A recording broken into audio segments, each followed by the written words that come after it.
Welcome in, everybody, to Betting Pros. It's time to place your bets. This is me, Joey P, Joe Pisapia, and this is BP NFL. It's time to look ahead to the props for Week 8 in the NFL, and to help us do it, the Welsh and the Undertaker, Andrew Erickson. We're going to go through some of our favorite props for the week. It's a big bye week, so a little less to choose from, but that's okay. The focus is now laser specific, and of course, we want you to hang out with us here on the program every single day. Make sure you subscribe to the YouTube channel. Make sure you ring that bell till it goes ding. And don't forget, download the Betting Pros app. Use the prop bet cheat sheet. Those are the tools that will help find all of the betting gold that is waiting at the end of the rainbow for all of us there. So let's talk about last week before we move on to this week. 2-3 for the Welsh, but still over 500 for the season. Wow. And Erickson 3-2 for the year, but over 500 for the season. So good job there for you, Andrew Erickson. Touchdown calls last week. Welsh is up to 5 on the season. Erickson's up to 8.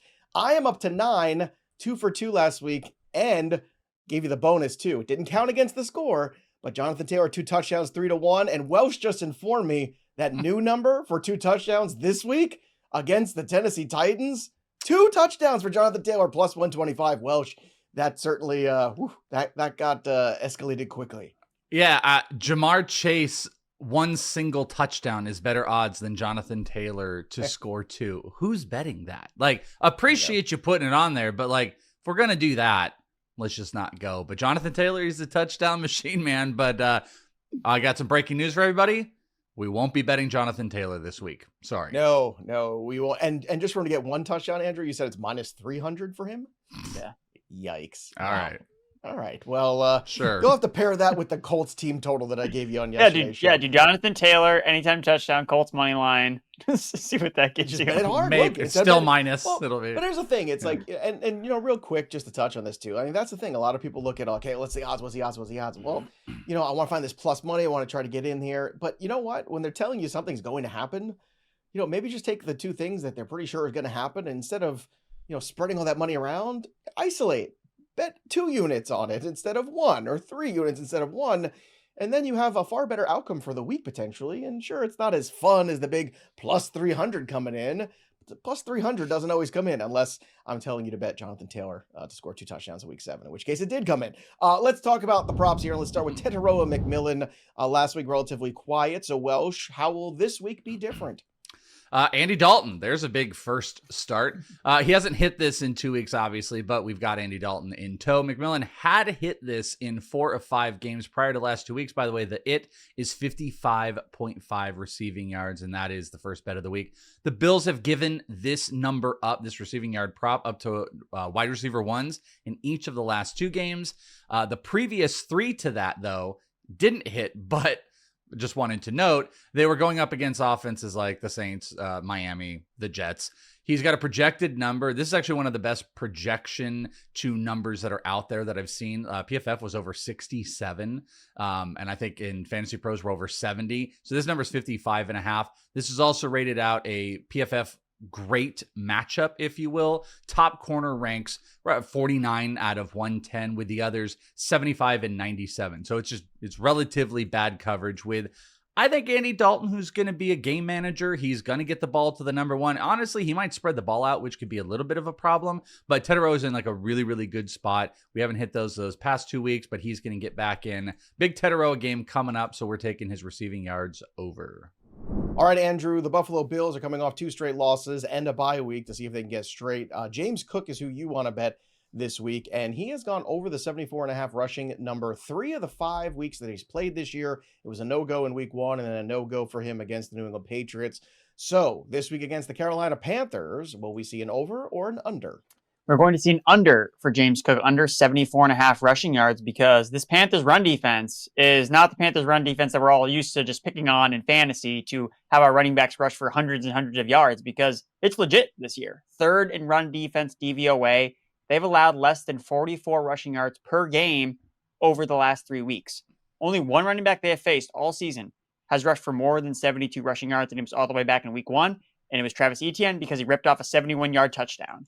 So getting Derek Brown back, not Debro, the King of Bros, and the mastermind behind the Fantasy Pros Primer, but Derek Brown, defensive lineman, who is PFF's 2nd highest graded defensive lineman this season, is making a huge difference for the Panthers in their interior. So I just think that this line is too high given this matchup that I think we're still overlooking. I think the market is still overlooking. They see Panthers and think, oh, crappy run defense, when this year that has not been the case whatsoever. So I'm going to take advantage of it under 74.5 rushing yards.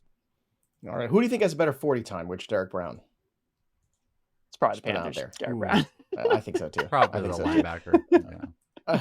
All right, let's talk about Jordan Love for a moment here. Jordan Love this week is going to get the Pittsburgh Steelers here. This one's on the road. So Jordan Love this week, you're going to approach the passing touchdowns here. The number is 1.5 here. Just for some context, along with Jordan Love too, when you're looking at him on Betting Pros, he has hit this 3 of the 6 games that he's played this year. Now, look, you got to be at a certain point here where we're looking at Jordan Love here and this Pittsburgh Steelers defense and everything that's gone on here with the offense. And then things have been a little sluggish here. He does get Christian Watson back last week. I don't know if that starts to enter into your sphere too, of maybe this number popping a little bit more. Certainly interesting matchup too for Jordan Love and the Green Bay Packers, because obviously this is another kind of must win. Whenever you have these ties in your schedule, in your record for the year, things get a little weird. So what, in your opinion, is the way to go here with his 1.5 touchdowns? Yeah, I'm going with the over on this. I had the Jaden Daniels one last week. It didn't hit. I think the logic was good. He got knocked out of the game. We were going to hit that one, and we did obviously not get that. And this was the one that we locked in on this week. It's a little bit minus money still on Jordan Love. A couple notes that I found on him as far as this defense. Love is ranking 7th in the NFL, and this is on PFF, in passing grade against man coverage. Pittsburgh ranks 2nd in overall man coverage. Jordan Love also does a really good job against the blitz. He's got the 2nd highest grade in blitz situations, and Pittsburgh is blitzing at the 6th highest rate. Steelers have given up 2 or more passing touchdowns, by the way, in 4 of the last 5 games. Tucker Kraft, again, is in a good spot. The receivers are in a good spot. I think they will be able to run the ball a decent amount, but I think when they get down to it, they're going to be passing. So Jordan Love over 1.5 touchdowns, so 2 touchdowns passing, right around minus 110. Not too crazy juiced. I really like this number, and hopefully he doesn't get hurt in the second quarter, and we just continuously bet 2 touchdown quarterbacks that only play a quarter and a half. All right, Andrew, the Houston Texans are going to be without a lot of wide receivers this weekend. So how does that affect potentially Dalton Schultz's reception total?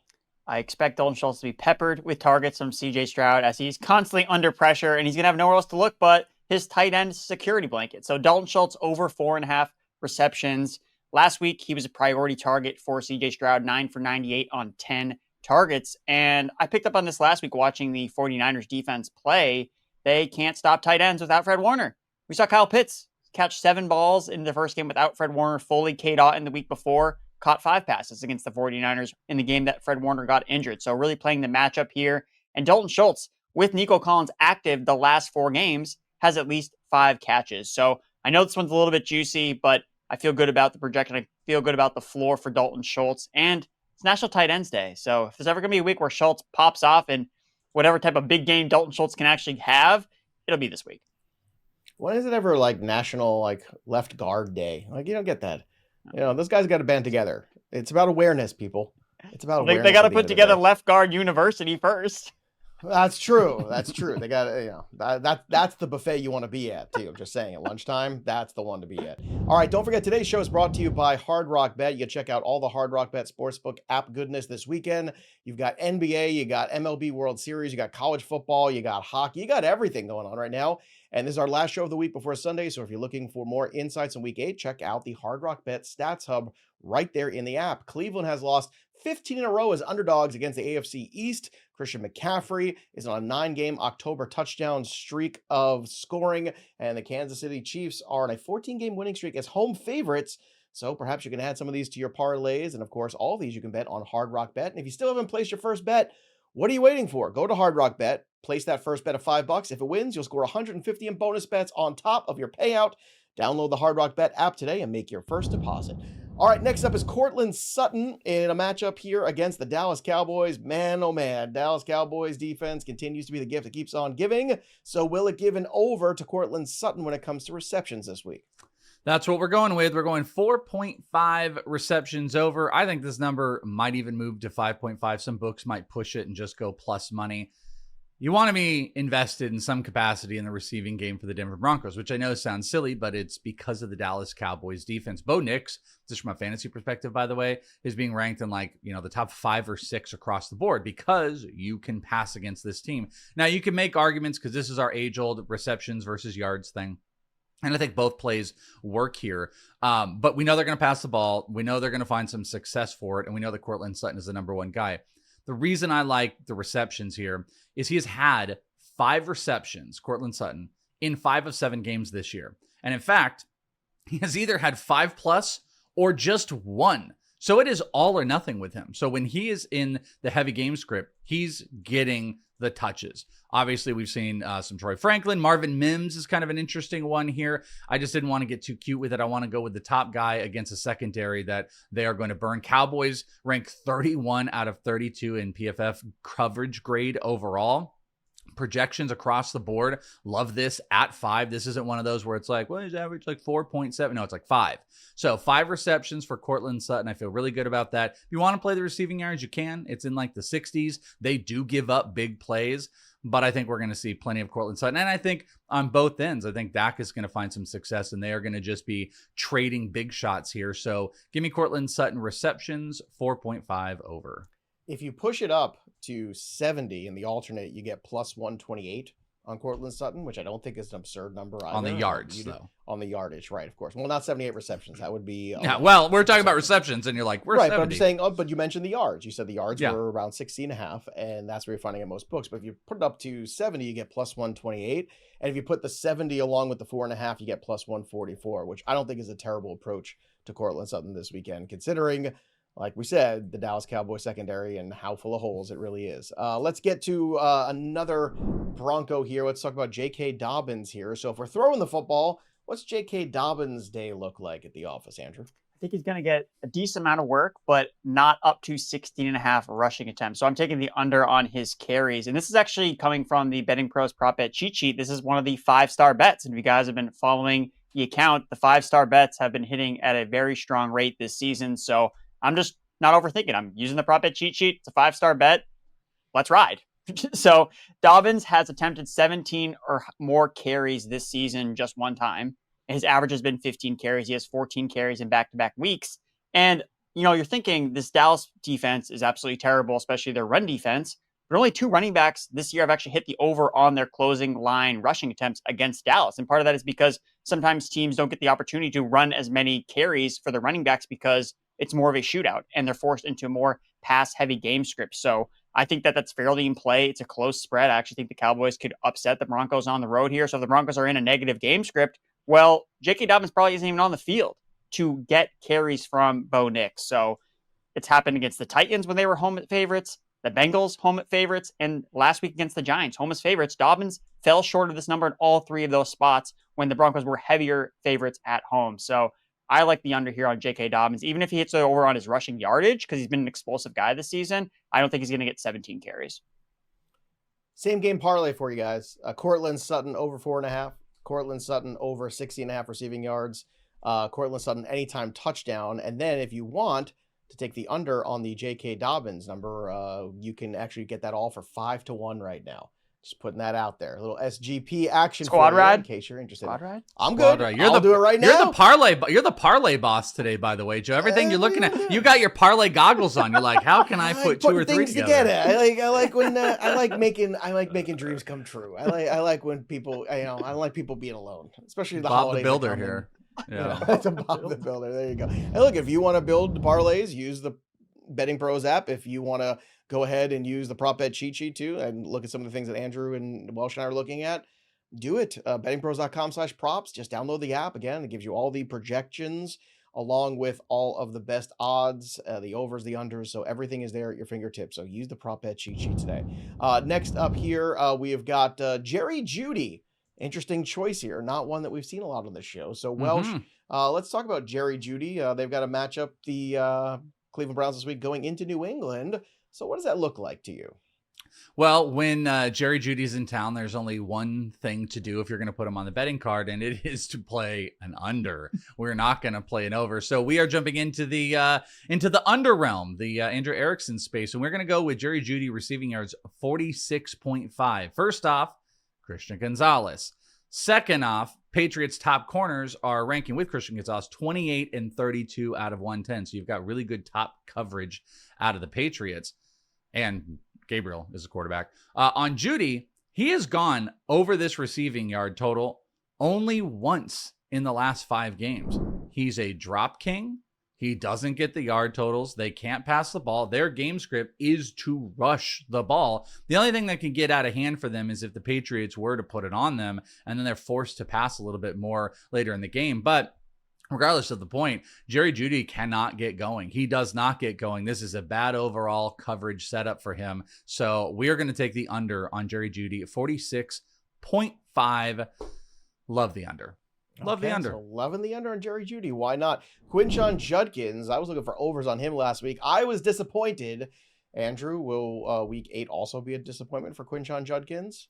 Well, I won't be disappointed because I'm going to bet the under on his numbers this week. So I will be happy that he disappoints. Under 80.5 rushing and receiving yards. So I like including the receiving yards here with Judkins because I feel like that gets me a better number, because with Dillon Gabriel as the quarterback for the Browns, Judkins has been a non-factor in the passing game. So I don't really see a lot of receiving yards in this particular matchup for him. And that's really how the Patriots have given up yardage to running backs. They've allowed the second most receptions, 5th most yards to running backs, but Judkins has 1 catch and 3 targets in the last 3 games. He has fewer targets than Jerome Ford and Dylan Sampson, his 2 backfield teammates. He's also ran fewer routes than Jerome Ford, 44th in total routes run among running backs over the last 3 weeks.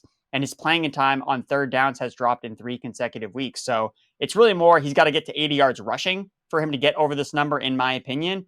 And the Patriots can't run on him this season. 2nd fewest rushing yards allowed per game for all NFL teams at 59. Only 1 running back this year that has faced the Patriots has gone over 80 yards from scrimmage. It was Achane in week 2. So I'm taking the under on Judkins. All right, let's get to the last pick before we start calling touchdowns here. Let's talk about Tez Johnson here, Welsh. So obviously a disappointing game for all of us who had a lot of financial investment in the Bucs against the Lions. So, all right, so disappointing. We move on. But Tez Johnson, the lone bright spot. Can he be a bright spot again in week 8 for Baker Mayfield? Yeah, and I think this qualifies. I didn't do one last week, but if we get back to our sicko bets, I think this is going to be like relative qualification of sicko bets, because we're going to go Tez Johnson and we're going to go with the receiving yard over 41.5. And maybe it's not so much because of what he did last week. Last week, he had 9 targets, only caught 4, but I went and took a look. I thought it was interesting. 5 of those were actually deemed catchable in the catching mark, so like a lot of ball flying everywhere, like the 9 targets, the catch rate was just kind of like, overinflated, or I guess underinflated by just non-catchable balls. And obviously we've got Mike Evans that's going to be out. He's going to miss some time. Tez has definitely been a big play guy. Tez has actually hit this receiving yard mark in 3 straight games. Last week, going back to it, he had a 17% first read percentage with those 9 targets, which is like fine. But in that big play market, a 13 ADOT, and he had almost double the air yards than his actual. So, Baker's looking for him and he's making those plays. And this matchup is good. The Saints ranking 28 out of 32 in overall coverage grade. So Tez is going to be forced back into being a part of this this lineup. He's going to make some big plays here. This is a low yardage total. This is one of those guys that can get this on 1 catch, maybe 2 of them. And he had 9 targets last week. So Tez, we're going with the receiving yard over for a pseudo sicko bet of the week. All right, what's a national tight end day without a George Kittle bet? George Kittle gave us nothing last week, so are we betting unders or overs in week 8, Andrew? I want all the overs for George Kittle this week. So his receiving yards line is at 53.5, smashing the over on that. George Kittle, and this was from Yahoo Sports that tweeted this out, 6 games with 1 or fewer receptions since 2021. In the games following that, he's averaging 19.1 fantasy points per game. I looked at some of these box scores: 6 for 151. 7 for 126, 5 for 78, 3 for 67, and 3 touchdowns. 4 for 84 and 2 touchdowns. 9 for 181 and 2 touchdowns. So, simply put, he's averaging over 100 yards a game after he has 1 catch or fewer. So, Kyle Shanahan treats George Kittle well after he does all the blocking, doesn't get any of the credit for the touchdowns and the receiving yards for 1 week, but Shanahan rewards him the following week. And on National Tight Ends Day, I mean, come on, guys. The narrative writes itself that George Kittle's going to have a monster game here. So I can't believe I'm the only one putting tight ends on the sheet when it's an absolute layup this week, given the national holiday. So George Kittle, all the overs this week. Happy holidays to all who celebrate. Yeah. National Tight End Day, everybody. All right, Did we get the day off? No? No, it's the opposite, unfortunately. Oh. All right, let's talk about touchdowns. And again, if you want some extra help betting TDs this week, bettingpros.com/touchdown. That's where the touchdown score report lives. And of course, the touchdown score report compares anytime touchdown stats to prop bet odds and projections to help identify the very best and anytime touchdown bets this week. So go check it out again at bettingpros.com/touchdown. All right, I'm going to go with an easy one, actually 2 easy ones this week. But again, sometimes it's not about the odds, it's about how heavy you bet them. And I don't think there's a world where Bijan Robinson doesn't find the end zone against the Miami Dolphins this week. However, of course, the juice is a little too much. So what do we like to do? What have we had so much success with all year? Cut the game in half. Can Bijan Robinson get in the end zone the first half of this game? Of course he can. The Dolphins have given up 1,115 yards against the run already this year. No other team is at 1,000. Ugh, it's a lot. So Bijan Robinson, when you move that to the first half only, you get plus 110. So let's lock that up. And also, you might want to get this one before it moves because I think it's going to. Ja'Marr Chase minus 110. Sauce Gardner trending towards not playing this weekend against the Cincinnati Bengals. If that's the case, Ja'Marr Chase is a lock to score a touchdown. I mean, he's getting peppered with targets already by Joe Flacco. Not having to worry about Sauce Gardner, and now you're getting secondary corners trying to guard Ja'Marr Chase and T. Higgins. Lots of overs there for those boys against the New York Jets who have all but quit. So that is minus 110. Again, I want to lock this one in now because I think it could be minus 120 or even worse by the time we get to Sunday morning. So do that one early and often. Welsh, what do you have this week for touchdown calls? Well, I am celebrating National Tight End Day. Thank you very much. And yes. I'm going to have a tight end touchdown call, and we're going to, I'm placating to you two. Hunter Henry, get back into the game here. Plus 175. The Browns have already given up 4 touchdowns to tight ends. Drake May is going to be looking for Hunter Henry. He celebrates the holiday, and Hunter Henry scoring a touchdown. That's number one. That's kind of my bigger odds one. Secondary one, this one is like almost at even money. I think it's the first time I've had like a minus money one, but your boy needs a win on the touchdowns. You guys are just running away with it. Emeka Egbuka, right essentially at even money in some spots, minus 105. He's top 20 in targets inside the 20 of all wide receivers on the year. So when they get inside the 20, Baker's going to be looking for him. He has been phenomenal in that spot. So we are going to go with a touchdown call for Emeka Egbuka. Okay, so Egbuka and Hunter Henry. All right, dare I have to ask how many tight ends you have in the touchdown calls this week? Erickson? Just one, and it's just George Kittle for okay. me. So that's the layup. Again, just talking about when he has one or fewer catches, the next week he's averaging at least 1 touchdown per game. And he's had multiple touchdown games in a lot of those contests. So George Kittle, just take all the overs you can. And then my other one is actually Tyler Allegeier. So same game that you were talking about, Joe, with the Falcons and the Dolphins. But I like Allegeier as an option. They still like to use him in the red zone at times. They talked about him this week about how, yes, they want to play Bijan as much as possible, but not at the expense of always taking Tyler off the field. So they like Allegeier, especially in red zone opportunities. And if the Falcons are running all over the Miami Dolphins, I think Bijan could score 3. I think Allegeier can also find the end zone as well. And I actually think that one of the easy or a sneaky bet for him as well is first touchdown scored. Again, what is more fantasy football than Bijan being 100% owned in DFS and Allegeier is the guy that scores the first touchdown against the Dolphins. So I think that's something that's firmly in play here. And this is from the Coach Speak Index. The Falcons have taken the ball every single game this year in terms of we want the ball first, depending on whatever the coin toss is. So if they start with the ball first, they should score on the opening drive. And I think that gives Allegeier a shot. Plus 850. I haven't given a lot of first touchdown bets this year. Been quiet in those streets. But I'm deciding to get back in the game here. So Tyler Allegeier, first touchdown, plus 850 for some fun. And your hit record's pretty good on those first touchdowns. So when Erickson does throw them out there, everybody should listen. Don't forget to follow us, too, on Betting Pros. You can follow us and track all of our bets, too, on the app, including our best bets of the week. And, of course, subscribe to the YouTube channel. We're here on Sunday morning live for you as well to help you with all of your NFL wagering. That'll do it for us, but the story of the game goes on. For Andrew Erickson and the Welsh, I'm Joey P. We'll see you next time, kids.